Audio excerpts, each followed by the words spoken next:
New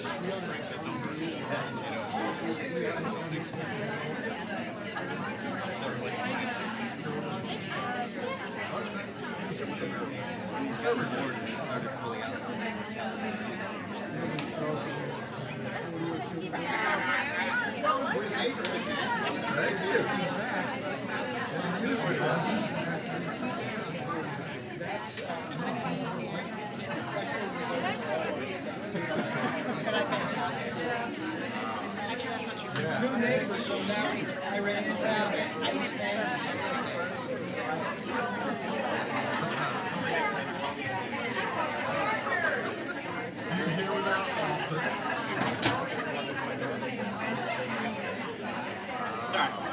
We both up here. We're both. I can understand why you guys are playing.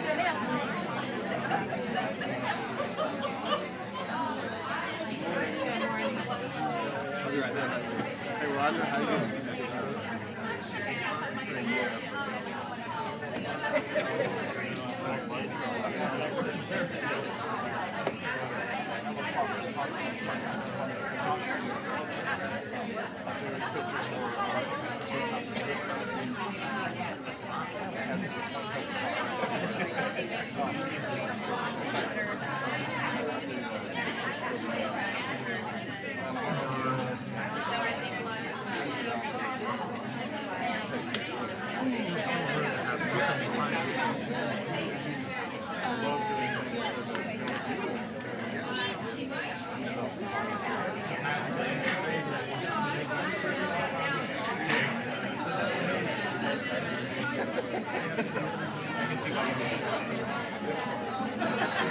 Hi, everybody. Pretty awesome.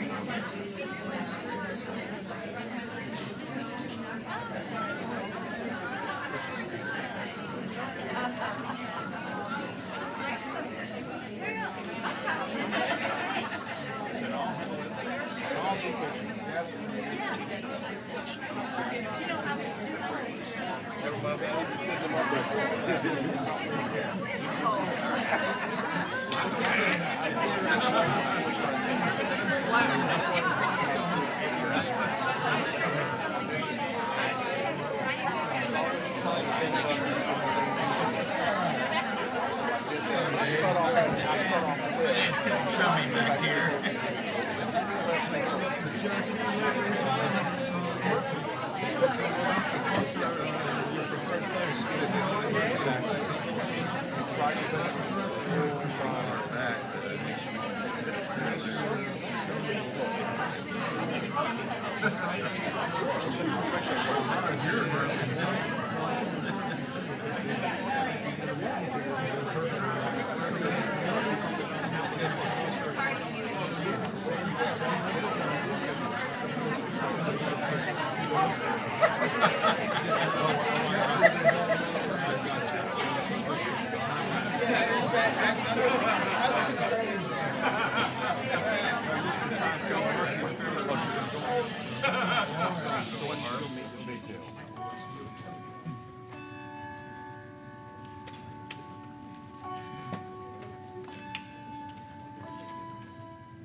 Good morning. Welcome to the Unitarian Universalist Congregation of Atlanta. I have a very exciting service for you. Grieving the unrealized dream, and that picture is heartbreaking, isn't it? Whew, reaching for a rainbow. But, you know, we'll find the rainbow eventually. Our first hymn this morning is a beautiful hymn. It's number 191 in the gray hymnal. Now, I recall my childhood. Please rise, in body or in spirit.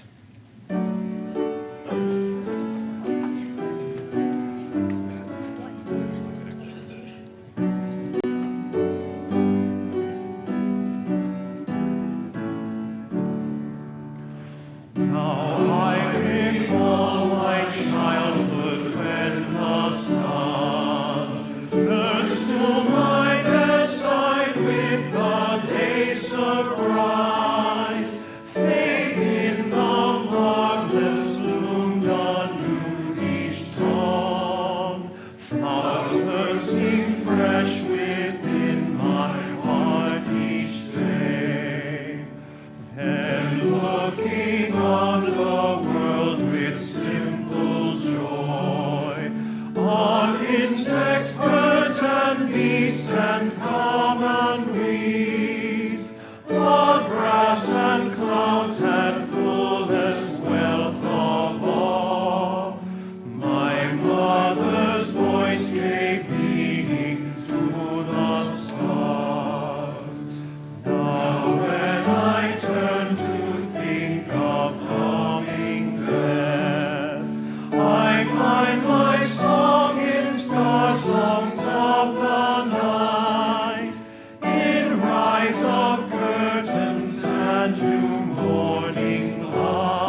recall my childhood when the sun burst to my bedside with the day's surprise. Faith in the marvelous bloomed anew each dawn, flowers bursting fresh within my heart each day. We are so glad you are with us this morning, the first choir Sunday of the season. Very exciting.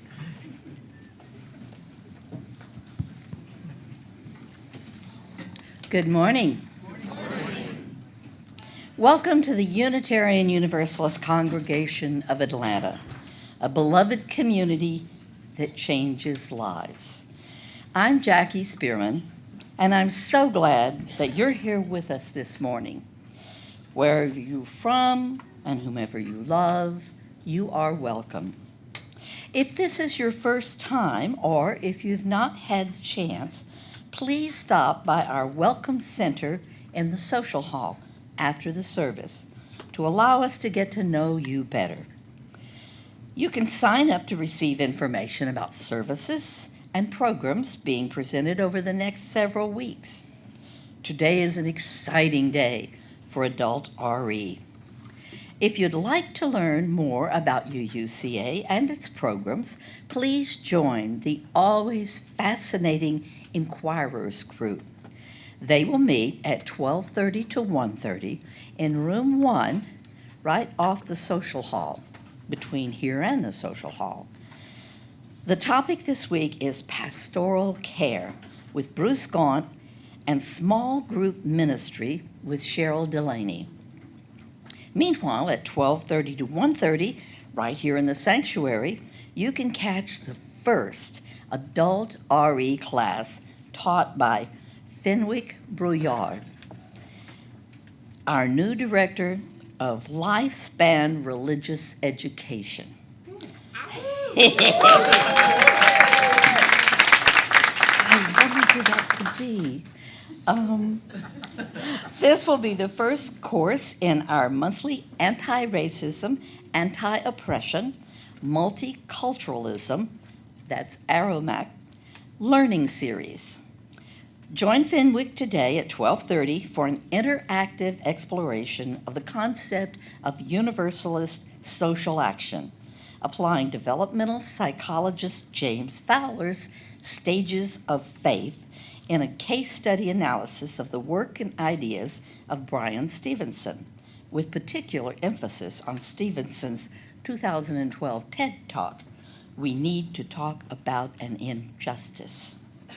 We are still collecting books for the library in Ghana we helped build and had given a name, Pathways to Freedom Library. Please bring your books to the clearly marked big donation box out in the social hall. And now, please be sure to take this moment to put your cell phone in its most reverent position. And you should know what that is. Thank you.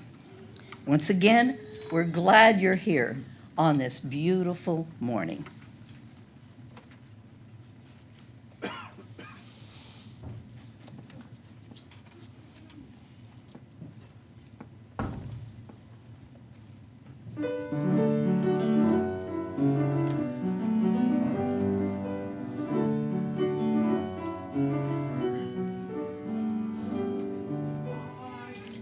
Oh, this rose will open. I know my fear will burn away. I know my soul will unfurl its wings. I know this rose will open. One more time. I know this rose will open. I know my fear will burn away. I know my soul will unfurl its wings. I know this rose will open. We are in a liminal space. Limina, the Latin word for threshold. the space betwixt and between. Biblically speaking, liminal space is a unique spiritual position where human beings hate to be, but where the biblical God is always leading them again and again. Between our homes here in the wilderness and this treehouse, we are in a liminal space. There is power here. I know this rose will open. I know my fear will burn away. I know my soul will unfurl its wings. I know this rose will open. It's when you have left the tried and true but have not yet been able to replace it with anything else. It is when you are finally out of your own way. It is when you're between your old comfort zone and any possible new answer. It is often no fun. Think of Israel in the desert, Joseph in the pit, Jonah in the whale's belly, the three Marys tending in the tomb. We are in a liminal space as a congregation, and so much is being uncovered. Now is a season for ambitious dreaming. But before we can dream, we must look back, make a sacred space to hold our personal and our collective grief for the dreams that never did come true. Join us.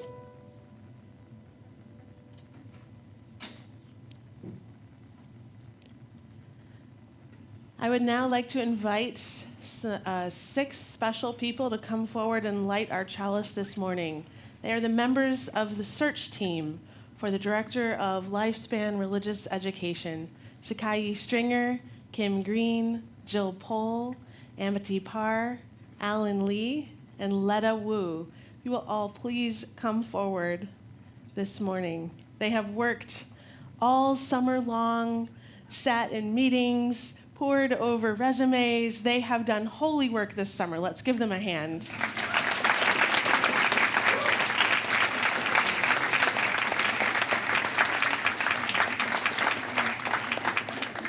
And we also want to honor the fruit of their labor. I am so honored and overjoyed to present to you our new Director of Lifespan Religious Education, Fenwick Broyard.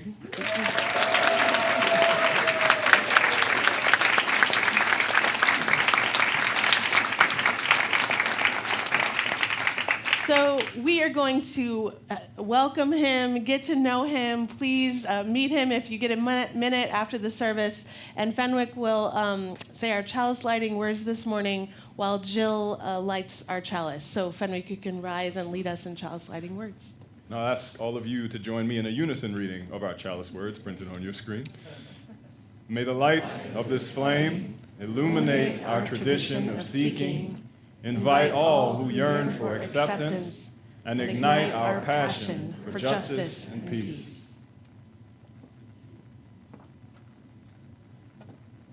The light of our chalice flame is also the light of friendship and community. Let us greet each other with a handshake or a hug.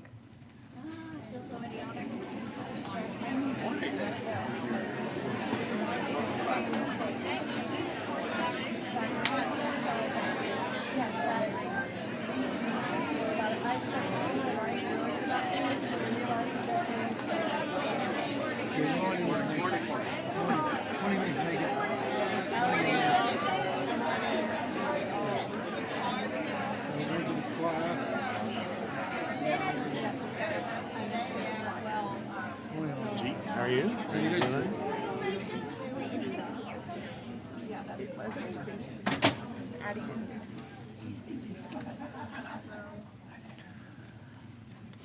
The first song the choir is singing this year is a very, very beautiful poem. It's called The Bud. It's actually the first half of a poem. It says, "The bud stands for all things, even for those things that don't flower, for everything flowers from within of self-blessing. Though sometimes it is necessary to reteach a thing its loveliness, to retell it in words and in touch. It is lovely until it flowers again from within of self-blessing.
Humans have always seriously messed up their lives, but the way in which failure has been viewed has a long and fascinating history.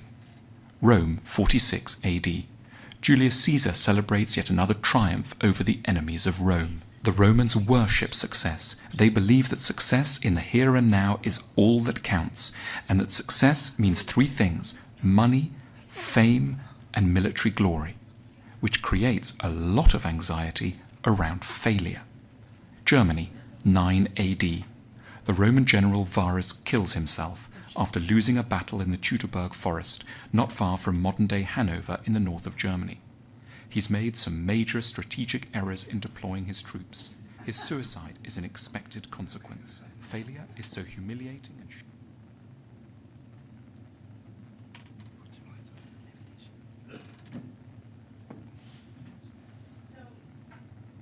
We're going to talk about that video in the context of this sermon, but I just wanted to introduce it a little bit, along with this poem, "The Cure" by Albert Hofstadter. Meditation on failure. We think we get over things. We don't get over things. Or say we get over the measles, but not a broken heart. We need to make that distinction. The things that become part of our experience never become less a part of our experience. How can I say it? The way to get over a life is to die. Short of that, you move with it. Let the pain be the pain, not in the hope that it will vanish, but in the faith that it will fit in. And be then not any less pain, but true to form. Because anything natural has an inherent shape and will flow towards it. And a life is as natural as a leaf. That's what we're looking for. Not the end of a thing, but the shape of it.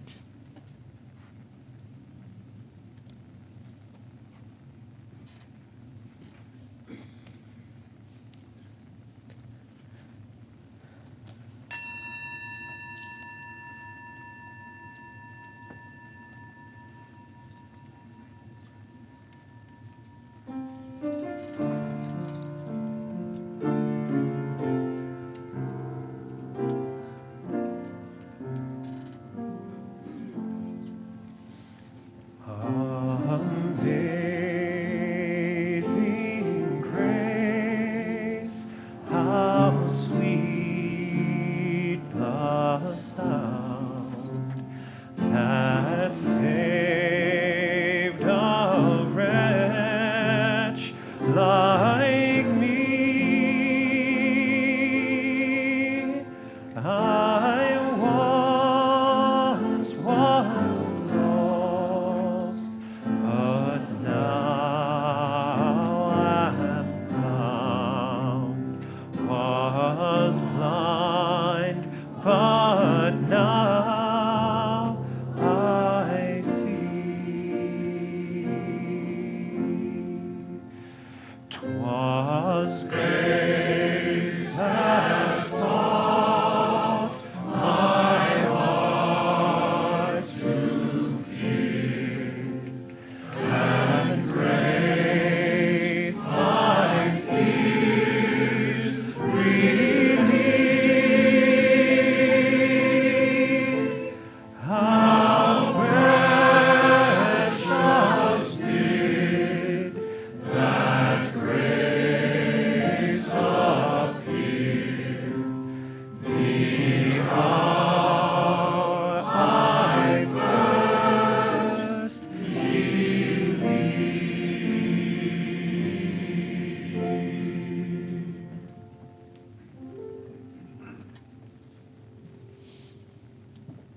Let us put hands upon hearts, feel the warm connection. Say to yourself silently, I will love myself. I will love others. And that love will heal the world.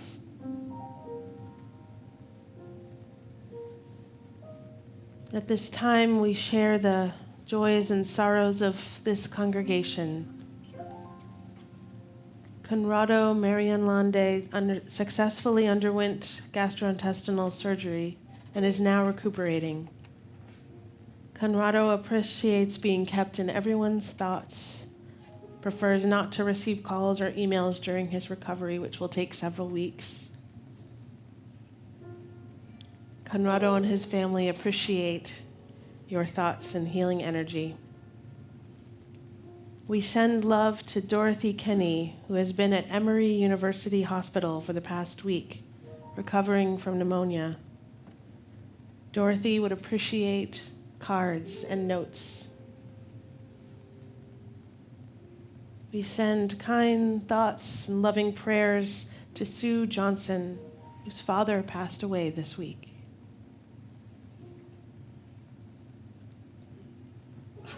We hold in our hearts Karen Martin and her father, Al Martin, who had a bad fall earlier this week and broke some bones in his neck. He is recovering after surgery with Karen by his side at his hospital in New Orleans. We expand our circle of love, care, and concern to the people living in the Bahamas, struggling in the aftermath of the catastrophic Hurricane Dorian. Many of us, including myself, have family and loved ones on the islands. We send our love for them and our hope for their safety and resilience. At this time, I invite you to say out loud the names of people you are holding in your heart this morning.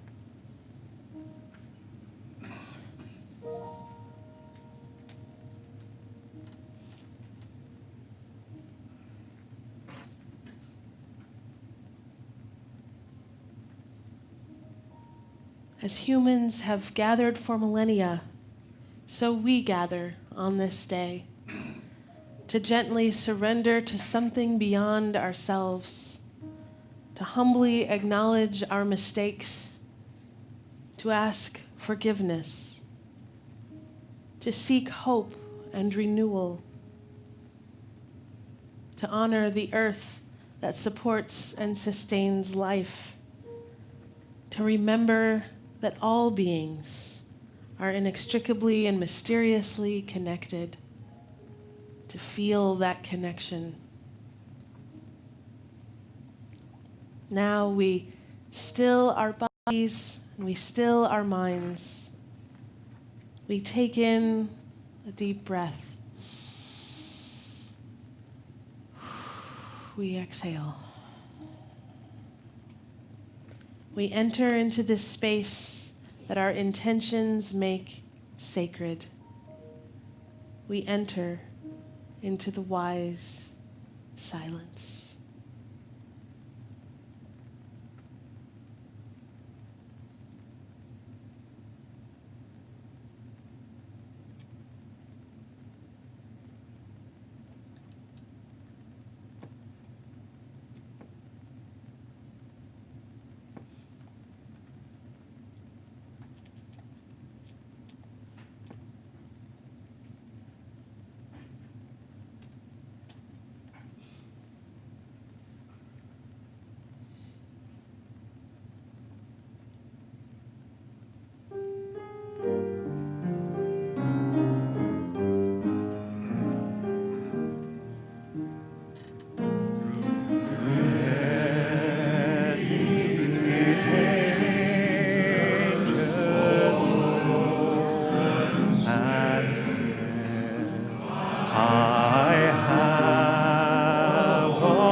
Where else can we bring our dreams, the ones we have and the ones we have set aside? Who is asking to hear our dreams and to know them? In this place, we lament together. We dream together. We laugh together. We eat together. Whomever you are, whatever you are going through, bring it here. In a world that seeks to divide us and polarize us, we know that there is another way. Here we can be real. You contain multitudes. You can be real. This kind of welcome to be authentic and to continue to hold each other in covenant and to work through differences. This kind of welcome has been a balm for me, I hope it is for you too.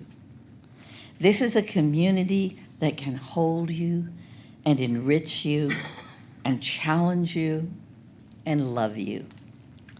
Now it's time to love it back. This morning's offering will now be given and gratefully received.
I don't even wish for life to be simpler or easier or less complicated than it is.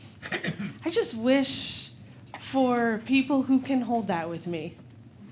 I just wish for people who can see the complexities of me and who I can honor all of your complexities too. And I think we're finding that. I think we're making that right here. And in this world of bumper stickers and Facebook social media walls and 180 characters, a place to hold all of our complexity is so precious right now. May this gift bless many lives, the lives in this room and those who are not here. Blessings on your generosity this morning and all of your complexity. And now, please join me in the dedication of the offering, which is found in your order of service or on the screen.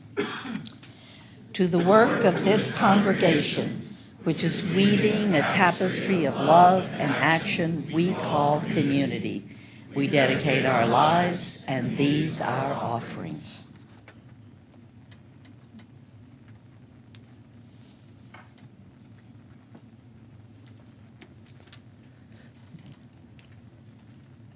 There are no failures, only heartbreak.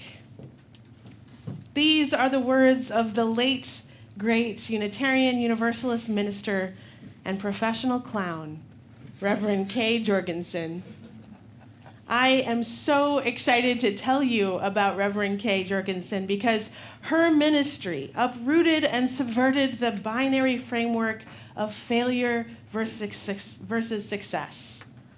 Along with her co-founder, Franciscan nun Carmen Barsuti, Kay founded an organization out of a project of the UU Society of San Francisco called the Faithful Fools.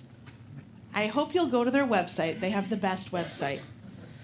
What do you get when you meet a Unitarian Universalist and a Franciscan meet? Why? A fool, of course. That's what it says on their website. They do a ministry in the streets of the Tenderloin district of San Francisco, a part of the city largely populated by homeless people, people hanging out, often using drugs. The Faithful Fools slogan, "We discover on the streets our common humanity." Their mission, "We seek to build relationships of mutual respect and trust among those who might not otherwise meet. We engage with one another intentionally and with humor, knowing that our humanity is a great gift and a challenge too. We participate in shattering myths about those living in poverty, seeing the light, courage, intelligence, strength, and creativity of the people we encounter. The Faithful Fools do advocacy work, education, and reflective praxis with non-homeless people who work with the homeless people, and they facilitate partnerships and deep relationships with volunteers and with people on the streets. Kay had been working previously as a community minister at the Unitarian Universalist Society in San Francisco. Her life had become dedicated to connecting the Tenderloin, which is just a 10-minute walk down the hill, to the church. In 1997, Kay's friend Reza Leah Landman also happened to be Carmen's spiritual teacher, the other co-founder. Kay lovingly described Reza as a Jewish Sufi mystic therapist. She was also a teller of teaching tales. Kay's response to Reza Leah's invitation to meet Carmen was hesitation. She didn't really want to meet one more nice person with a romantic vision of working with homeless people. The romance usually didn't last, in Kay's experience. The harsh reality of the streets would sink in, and the injustice of it all became overwhelming, and then they'd leave. It had happened before. It just wasn't how she wanted to use her time or energy. But it was a generally unwise thing to ignore one of Reza Leah's recommendations. Her advice was most often exactly what you needed, and usually came right when you needed it most. So Kay called Carmen, and they began to walk the streets of the Tenderloin together, meeting people and paying attention. Day after day, they noted what they saw on their walks and what they experienced on big sheets of newsprint. And within these notes and from their daily reflections, the mission and vision of Faithful Fools grew. Soon there were street retreats, and then came the Purple Building at 234 Hyde Street. Though Reverend Kay and her clown persona, Oscar, have now passed away, she died in 2018, the Faithful Fools lives on. They own this bright purple building in the middle of the Tenderloin, near the First Unitarian Universalist Society of San Francisco, and they will have their mortgage paid off on that little purple building by 2022. Now, Kay said there are no failures, only heartache. Through her years of advocacy and partnership with people on the streets, she had seen her share of heartache. But what of that heartache? And what is your relationship to failure or to dreams you had once, but you've had to let go? We've all had them. They are with us still, echoes of a life we never lived. Our theme of this program year, this congregational program year, is dreams and visions. Collectively, as a community, we are entering a time of bold dreaming. There is a saying that a church is made up of 3 basic elements: its building, its minister, and its values. It seems like this is a good time to clarify our values, no? Before we consider who we are and who we will become, which is my favorite part of dreaming, I think we need to go on a journey together. And our journey begins looking backwards at the dreams that never came true, the heartache that follows us still. You see, if we never grieve those dreams, then they will remain with us, little weights pulling us down, little demons on our shoulders whispering to us, "There's no use in dreaming. You've already done this. You've already tried this once before, and it didn't work out."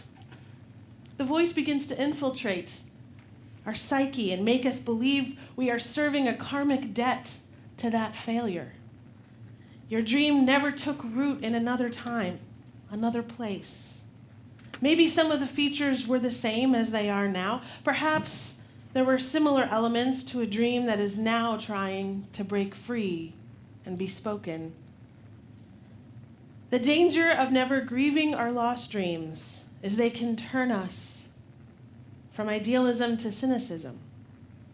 And in his poem, The Cure, the poet offers wisdom for us. We think we get over things. We don't get over things. Or say, we get over the measles, but not a broken heart. We need to make that distinction. The things that become part of our experience never become less a part of our experience. How can I say it? The way to get over a life is to die. Short of that, you move with it. Let the pain be the pain, not in the hope that it will vanish, but in the faith that it will fit in. And be then not any less pain, but true to form. Because anything natural has an inherent shape and will flow towards it. And life is as natural as a leaf. That's what we're looking for. Not the end of a thing, but the shape of it. Some of you might remember last year I shared with you my personal history of multiple miscarriages.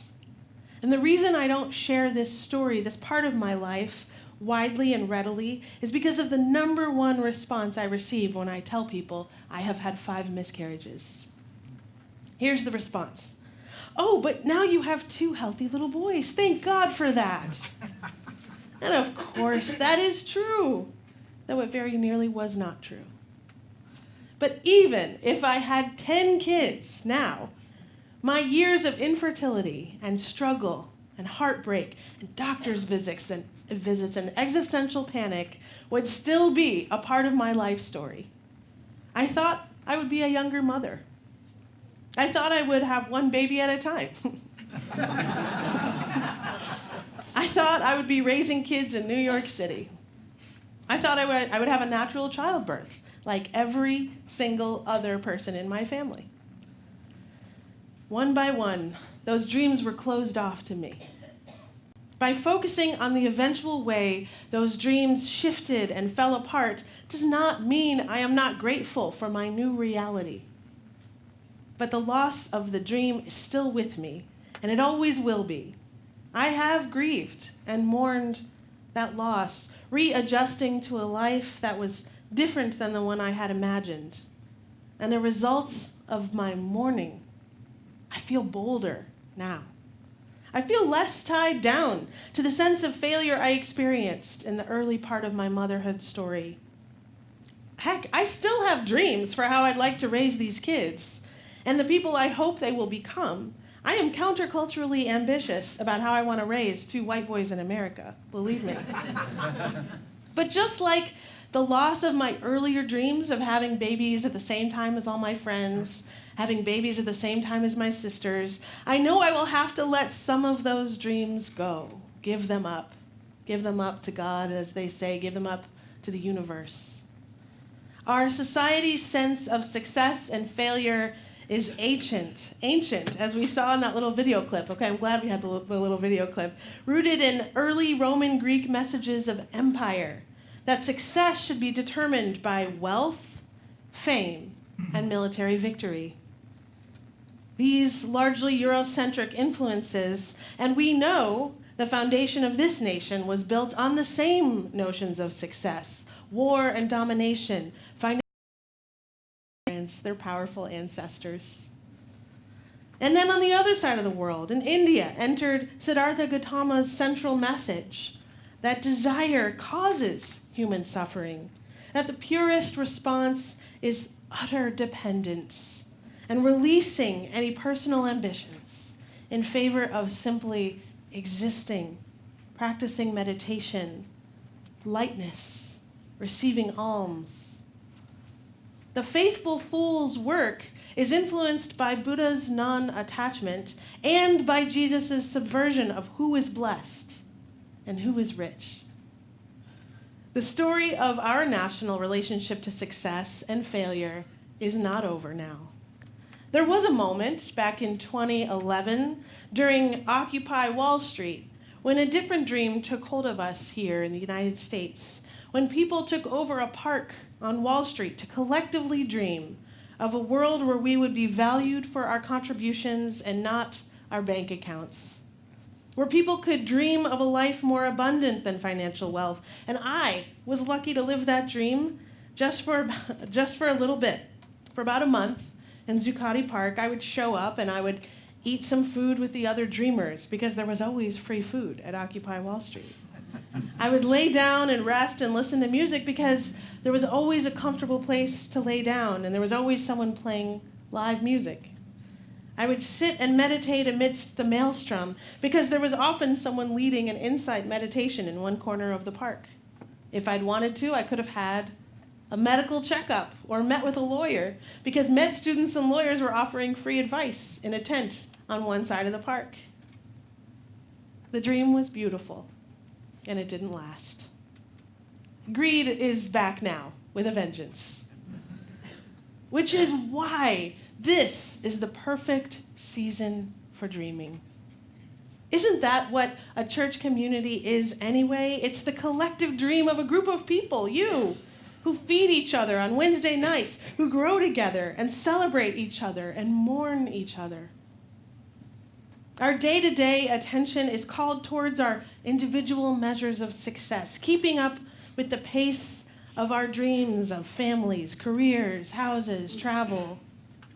But this place can be the container for our dreams and the realization of more collective dreams. We can create a collective here, and we do, making beautiful art together, lifting our voices in song, creating public forums for deeper tolerance and understanding in Atlanta, tilling soil and making a garden for our community. We are nearly ready to unleash the abundance of our dreams and our new property.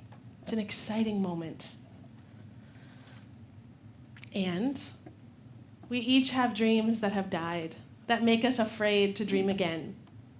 That lurking cynicism, nipping at our heels. You return to it. There are so many dreams we have given up along our way. The loss of a dream is yet another kind of death, and your loss is just as real as anyone else's. I'm reminded of a beautiful passage by author Robert Fulghum in his book From Beginning to End, The Rituals of Our Daily Lives. He writes, "When we've changed our religious views or political convictions, a part of our past dies. When love ends, be it first mad romance of adolescence, or the love that will not sustain a marriage, or the love of a failed relationship, it is the same, a death.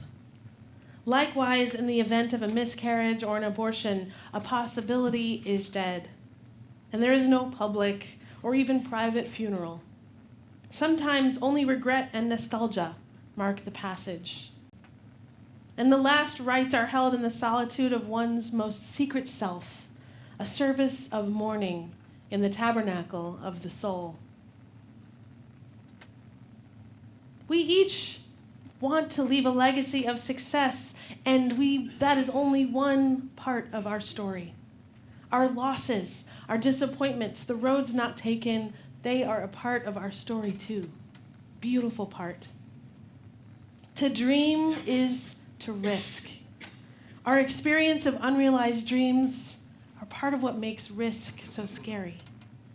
Our cynicism lurks beneath, keeping us resistant to dreaming. But once we grieve that dream, we love it and ritually release it lovingly, we can clear space for new dreams to take root. Elizabeth Liebert, a nun and professor of spiritual life at San Francisco Theological Seminary, offers a path towards discerning our dreams, which she thinks of as our desires. She pulls from the Awareness Examen, the central prayer practice of 15th century Spanish monk Ignatius of Loyola. Ignatius founded the Jesuit order of the priesthood, and he was profoundly concerned with obedience and alignment, how to discern if what we humans were doing on earth was in alignment with God's deepest desire for us. So I would like to take you now through a practice of getting in touch with your desires in the Ignatian sense of that word. A desire it's simple, really. We just need a way to make space for our desires, releasing judgment, shame, releasing cynicism. So I will take you through a mild version of the Awareness Examen. You have to remember that monks would do this for hours every day, so we will do it for 3 minutes. I want to invite your body into relaxed attentiveness. Get comfortable. Notice your body's state, any tension, fatigue, lightness, or energy it carries. Now, attend to your mind, its chatter, its humming, reacting, its naming, judging, and planning. Invite your body to relaxed attentiveness, and invite your mind to take a break for a few minutes. Pay gentle attention to your own breath. Dedicate this time to the holy. Ask for the light of wisdom to notice your deepest desires and to name them accurately and to respond appropriately to what you discover.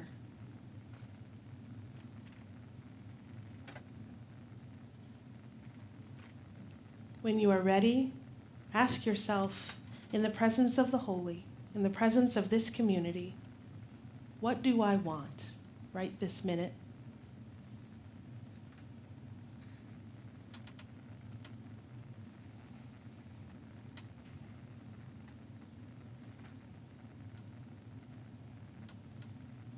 When you recognize it, give it a name.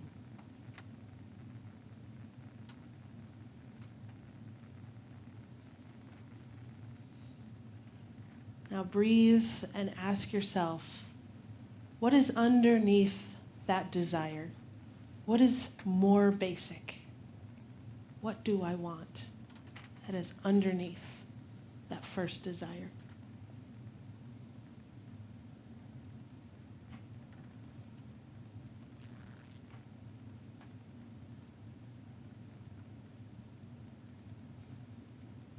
When you recognize what it is, give it a name.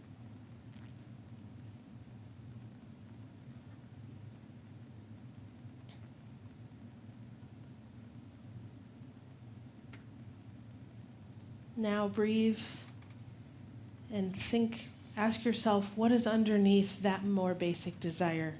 What is even a more basic desire under that next one? When you recognize that most basic desire, give it a name.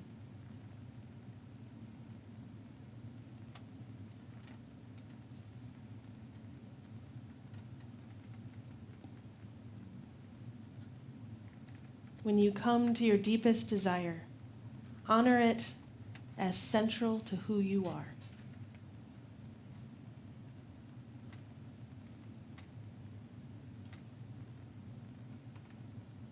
Finally, offer it up to the universe as an expression of who you are at this moment.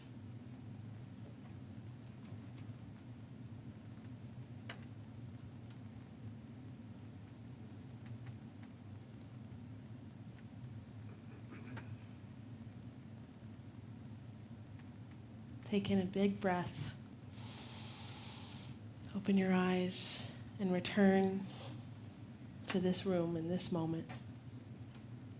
Desires are powerful expressions of passion, and those passions are what move us to action.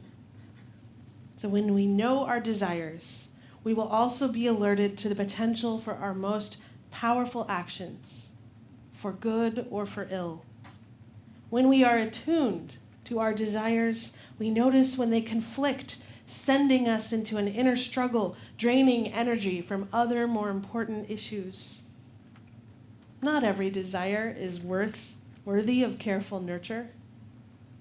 Which of my desires are worthy, and how can I tell the difference? For Ignatius of Loyola, this was a rigorous monastic pursuit, spending hours in prayer.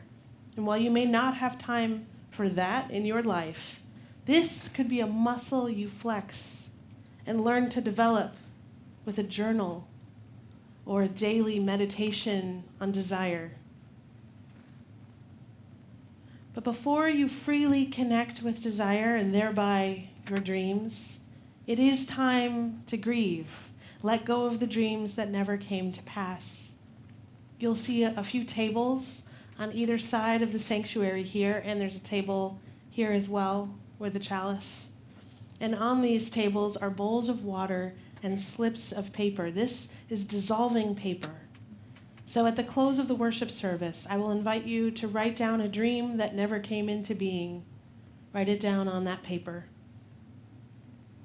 Place your dreams into the water. Watch the paper dissolve. Honor your dream. Love it and let it go.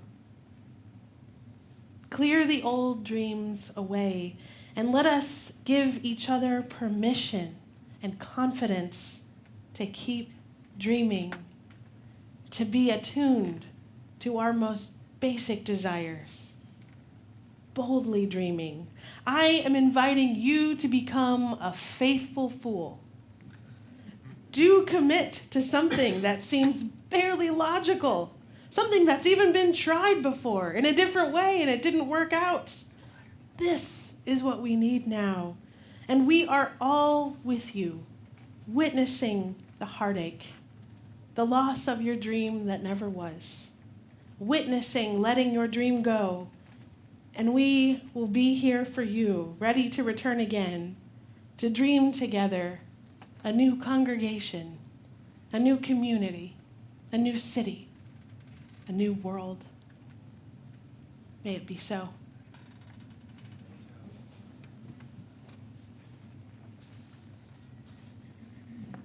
Our final hymn this morning is number 354 in the gray hymnal, beautiful Shally Jackson Denham hymn, We Laugh, We Cry. Please rise in body or in spirit.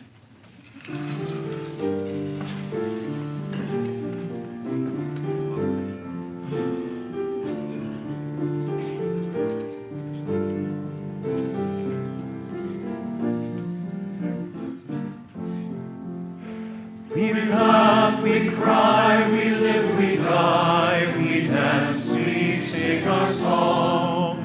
We need to feel there's something here to which we can belong. We need to feel the freedom just to have some time alone. But most of all, we need close friends we can call our very own. And we believe in life and in the strength of love. And we have found a need to be together. We have our hearts to give, we have our thoughts to receive, and we believe that sharing is an answer. Our lives are full of wonder and our time is very brief. The death of one among us fills us all with pain and grief. But as we live, so shall we die, and when our lives are done, the memories we share with friends, they will linger on and on.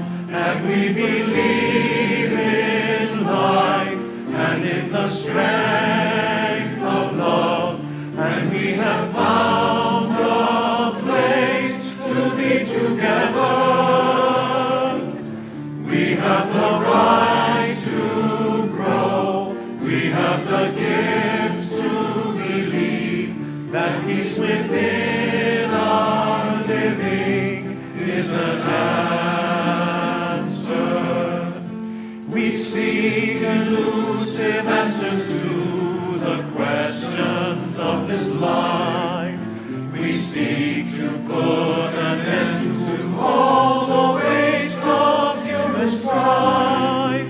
We search for truth, equality, and blessed peace of mind.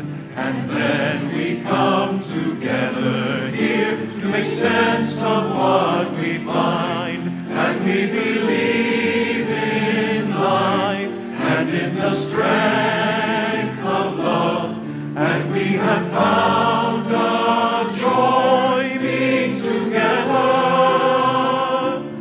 And in our search for peace, maybe we'll finally see, even to question truly is an answer.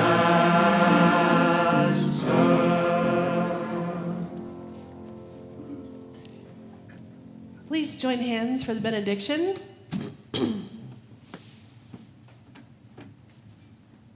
The hand you are holding has dreamed something beautiful, and that dream did not come to pass, did not come true.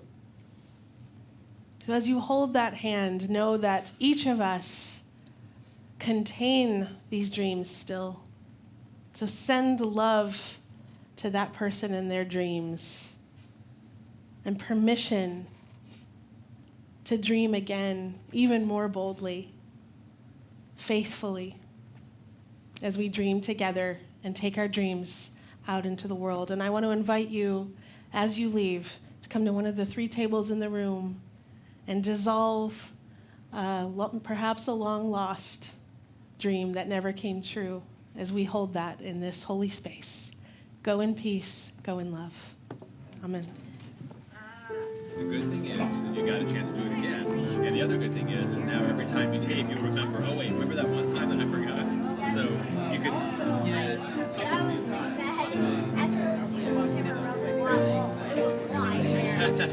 No, but I mean, now you remember. It's like, okay,